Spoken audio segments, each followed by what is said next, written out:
Sa Pilipinas, ang edukasyon ay pangunahing saligan ng pag-unlad. Ang gobyerno at iba't ibang sektor ay nagtutulungan upang mapabuti ang kalidad nito alinsunod sa UN SDG 4. Ito ay naglalayong tiyakin ang pantay na akses sa dekalidad na edukasyon para sa lahat.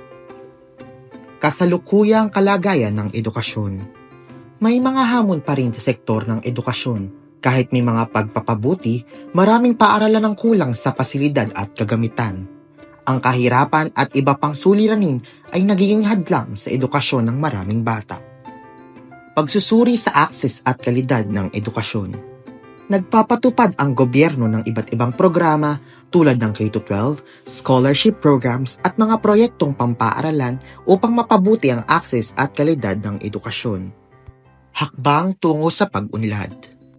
Mahalaga ang pakikipagtulungan ng gobyerno, pribadong sektor, at mga organisasyon upang mapalawak ang akses at mapaangat ang kalidad ng edukasyon na naging prioridad para sa tagumpay ng UN SDG 4. Sama-sama tayong magtulungan upang maisagawa ang dekalidad na edukasyon para sa lahat, lalo na dito sa ating bansa.